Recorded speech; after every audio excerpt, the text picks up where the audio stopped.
বাড়িতে কেউ আছেন? কে কে কে কে কি হয়েছে ভাই? আসসালামু ওয়ালাইকুম সালাম ভাই। ওই আপনার কি কেউ বিদেশ থাকে? হ্যাঁ থাকে তো, আমার ছেলে থাকে। তো আমরা বিদেশ থেকে একটা পার্সেল আসছে, ওইটা একটু আপনার রিসিভ করতে হবে। কোথায় কোথায়? ওইখানে চলো। কই চলেন চলেন, দেখি দেখি।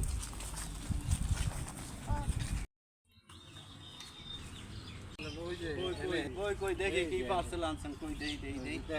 কই পার্সেল কোথায়? কই পার্সেল? এটা তো পার্সেল না তো। কি এটা? দেখি। আরে লেদি আমার পোলা। এ কি? আপনি না পার্সেলের কথা কোন? এটা তো আমার পোলা সই রাখছেন আপনি। আপনার পোলাই ওই বিদেশ থেকে মানে মারা গেছে, নিয়ে আসতে যাই আমাদের 1 লাখ টাকার মতো খরচ হয়েছে। টাকাটা দিয়ে আপনার ছেলের লাশ নিয়ে যান। কি? 1 লাখ টাকা খরচ হয়েছে?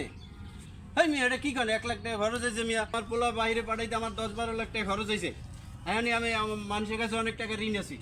আমি এখন কোনো টাকা টাকা দিতে পারবো না। আপনি লাশ আপনি নিয়ে যান, আমার লাশ লাগবে না, যান।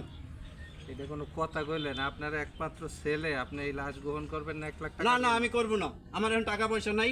টাকা পয়সা থাকলে আমি চিন্তা ভাবনা করে দেখতাম। আমার কাছে এখন টাকা পয়সা নেই, আমি পারবো না। যান, আপনি নিয়ে যান। মুরব্বী, এটা কোনো কথা কইলেন? হ্যাঁ এটাই কথা, যান। মিয়া আপনি লাশ লিয়ে যান গা, আমার টাকা পয়সা নেই। আমি টাকা পয়সা দেবেন, অনেক টাকা ঋণ আছি। আমি যাই, আপনি লাশ লিয়ে আপনি যান গা। আরে মানুষ টাকার জন্য আজকে ছেলের লাশটাও গ্রহণ করতেছে না। বাবা কে রে?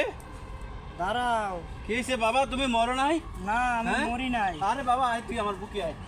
আমি মরি নাই, তবে আমি আয়, দেখতে তুমি- চাইছি যে আমি তোমাদের কাছে কি টাকার মেশিন নাকি তোমাদের ছেলে। আজকে তুমি 1 লাখ টাকার জন্য আমার লাশ গ্রহণ করলা না, তাহলে তো আমি তোমাদের কাছে টাকার মেশিন।